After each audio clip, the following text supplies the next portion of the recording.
Hello बच्चों, how are you? Hope you all are well and doing well. Welcome you all to this video और मेरे channel पर। तो आज के क्लास में मैं आपको पढ़ाने वाला हूँ exercise 1.5 of class 9th standard mathematics NCERT।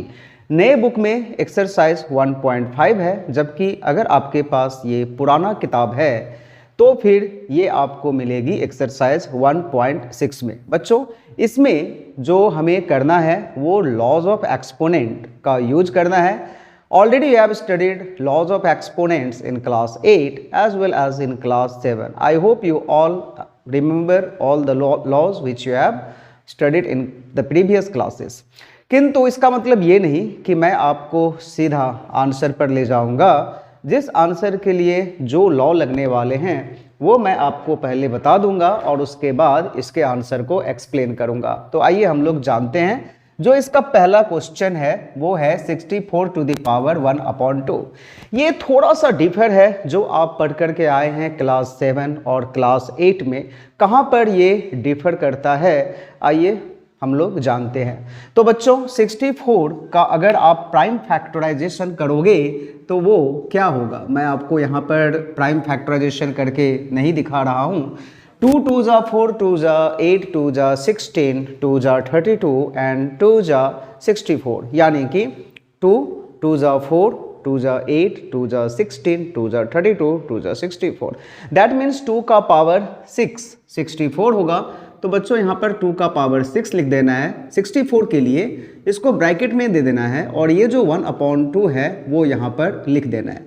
बच्चों, आपने एक लॉ पढ़ा था a to the power m to the power n क्या होता है, a to the power m into n, यानी कि जो पावर्स हैं वो मल्टीप्लाई हो जाते हैं। तो इसी कॉन्सेप्ट के आधार पर we can write here 2 to the power 6 multiply by 1/2 और 2 से 6 कट जाएगा 3 बार में, तो ये हो जाएगा 2 टू दी पावर 3। और we all know that 2 to the power 3 is what, 2 to the power 3 is 8।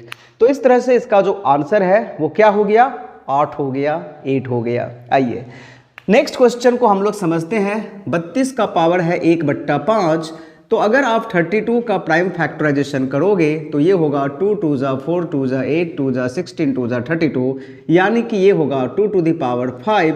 इसको लिख देना है ब्रैकेट के अंदर एंड जो हमने इस वाले में किया था वही सेम काम यहाँ पर भी आप कर दीजिए। इस 5 के साथ ये 5 को काट दीजिए, ये होगा 2 का पावर 1, यानी कि हो जाएगा 2। आई होप बच्चों ये आपको समझ में आ ही रहा होगा, अच्छी तरह से आ रहा होगा। चलिए नेक्स्ट सवाल को हम लोग समझते हैं। 125 का पावर है 1/3। तो 5 5 जा 25 एंड 25 5 जा 125। दैट मीन्स ये होगा 5 का पावर 3 और इसको ब्रैकेट में 2 दी पावर 1/3।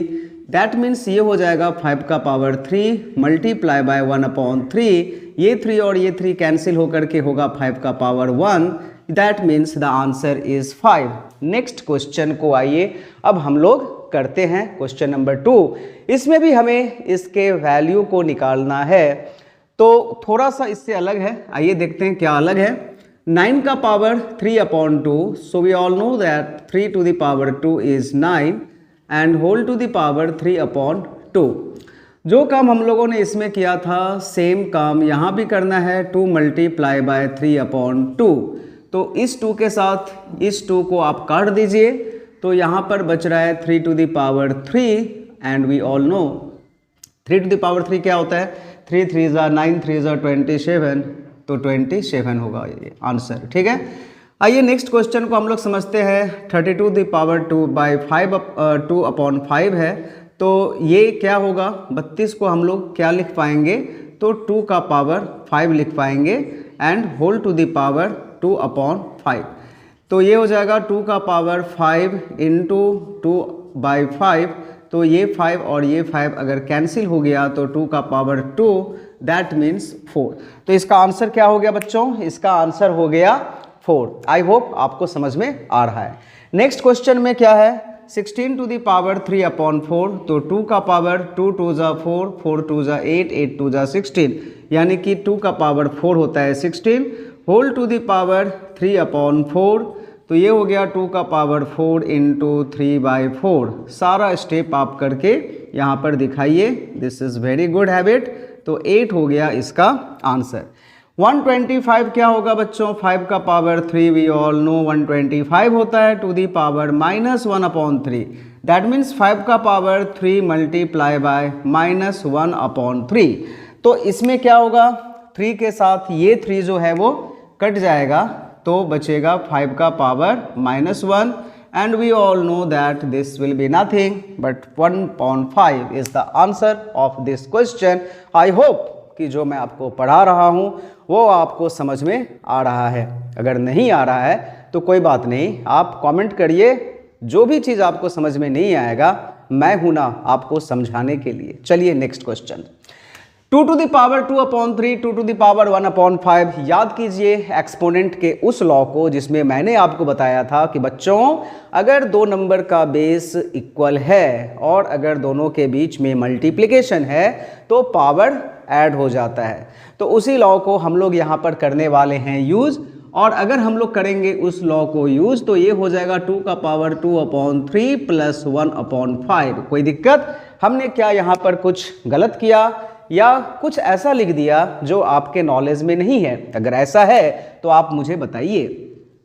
अगर आप इसके पावर को ऐड करोगे तो 3 और 5 का एलसीएम 15 होता है। 3 5 ज़ा 15 तो 2 5 ज़ा 10 एंड 5 3 ज़ा 15 तो 1 3 ज़ा 3। बच्चों इसका आंसर जो क्या होगा? 2 का पावर 13/15 होगा इसका आंसर। आइए इस क्वेश्चन को समझते हैं। 1 का पावर 7 होगा, ये लॉस है। अगर आपका फ्रैक्शन के ऊपर पावर है तो न्यूमरेटर के ऊपर भी पावर होगा, डिनोमिनेटर के ऊपर भी पावर होगा। तो बच्चों 3 का power 3 whole to the power 7 यानी कि पावर मल्टीप्लाई हो जाएगा, 21 हो गया।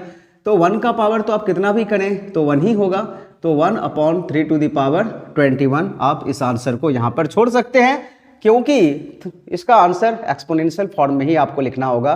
3 टू द पावर 21 अगर आप करने जाओगे ना तो 1 घंटा लग जाएगा। चलिए इस क्वेश्चन में देखिए, बेस जो है वो इस दोनों का इक्वल नहीं है किंतु पावर जो है वो इक्वल है। तो हम लोग इसमें किस लॉ को यूज करेंगे? अगर पावर सेम हो और बेस सेम नहीं हो और मल्टीप्लिकेशन का साइन हो तो हम लोग क्या करेंगे? बेस को मल्टीप्लाई कर देंगे बच्चों, ठीक है। और ये जो पावर है 1/2 ये 1/2 यहाँ पर दे देंगे। तो इसका आंसर क्या हो जाएगा? 7 8 जा कितना होता है? 56 होता है, राइट। तो ये हो जाएगा 56 का पावर 1/2। तो इस तरह से ये जो एक्सरसाइज था ये ऑलमोस्ट कंप्लीट हो गया। एक आध क्वेश्चन इसमें छूट गया है जो मैंने जानबूझ करके नहीं किया। जैसे कि एक क्वेश्चन है इसी का नंबर 3। आइए यहाँ पर जगह है तो मैं आपको दिखा दे रहा हूँ। 11 टू दी पावर है half divided by 11 to the power है 1/4। तो बच्चों जो चीज़ हमने यहाँ पर किया था वही काम यहाँ पर भी करना है। इसमें क्या है? बेस जो है वो इक्वल है, डिवीजन का साइन है, पावर को क्या करना होगा? सब्ट्रैक्ट। तो ये हो जाएगा 11 का पावर 1/2 माइनस 1/4। तो 11 टू दी पावर 4 और 2 का एलसीएम होगा 4, 2 2 ज़ा 4 तो 2 माइनस 1। दैट मीन्स इसका आंसर हो जाएगा बच्चों 11 का पावर 1/4। ये इसका आंसर हो गया। Once have a look on the board और सारे सवाल को अच्छी तरह से देख लीजिए, समझ लीजिए, स्क्रीनशॉट रख लीजिए ताकि जब आप इसको बनाने बैठे और आपको कहीं पर कोई परेशानी हो तो आप इसको देख करके समझ करके बनाइए, कॉपी पेस्ट नहीं कीजिए। That's all for today's class. मिलते हैं अपने अगले क्लास में, तब तक आप सभी प्रैक्टिस करते रहें।